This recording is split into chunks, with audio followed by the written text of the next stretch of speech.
Charles's absence from the unveiling of the Princess Diana statue in Kensington Palace last week raised eyebrows, especially as it was commissioned by his two sons Prince Harry and Prince William.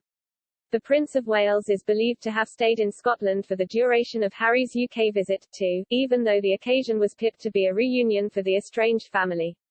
However, a glance back at Charles's chaotic marriage to Diana suggests that the Prince of Wales may have just wanted to avoid overshadowing the emotional occasion, by reminding the public of his tumultuous relationship with the late Princess of Wales.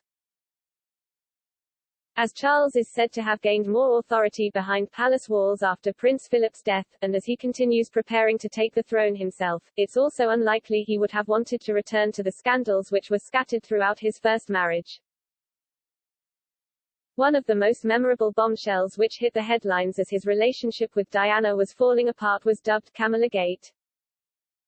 This was a transcript of a bedtime conversation between Charles and his then-mistress Camilla, recorded in 1989, although it was not released until a month after the heir and Diana split in 1992. It exposed the intimate relationship between the two and was published in January 1993. Charles replied, "First fill up your tank." They both joked about desperately wanting to be together all the time amid some crude jokes, while arranging where and when they can next see each other. They signed off the phone call by confirming how they love one another, and Charles even told Camilla, "Your great achievement is to love me." She replied, "I'd suffer anything for you. That's love. It's the strength of love." When published, the tape sent shockwaves through royal spheres, especially as both were married at the time of the conversation. It also triggered Camilla's divorce from Andrew Parker Bowles because it made his position as the Duchess of Cornwall's husband untenable, although all three remained friends. Royal biographer, and an acquaintance of Charles, Howard Hodgson explained in his biography of the Prince of Wales that even today the episode troubles the prince. Mr. Hodgson claimed, he knows that people not sympathetic to him or the monarchy will recall it at the time of his coronation and at all other meaningful moments in his life. He remains deeply ashamed of the embarrassment that he caused his mother, deeply sorry for the pain it caused both his and Camilla's children. Diana is said to have called the recording sick, despite being caught out in a similarly sticky situation with her own alleged phone call to James Gilby, a childhood friend. Published the year before Camilla Gate, a tape of a woman, thought to be Diana, exchanging affectionate terms with Mr. Gilby stunned royal watchers.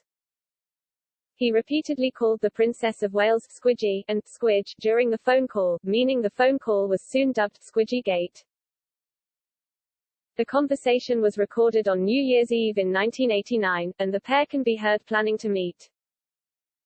The Princess of Wales said her husband makes my life real torture, and explained how she felt really sad and empty at times. Although such events took place 3 decades ago, the public still feels strongly about the breakdown of the Wales marriage, as seen in the response to Netflix's latest series of The Crown, which retold the story of their relationship. Diana and Charles finalized the divorce in 1996, and are thought to have become more amicable towards one another in the final year of the Princess of Wales' life.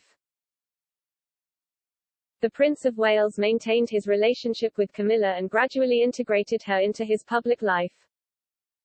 They married in 2005, and she is currently known as the Duchess of Cornwall, having taken her husband's secondary title out of respect for Diana.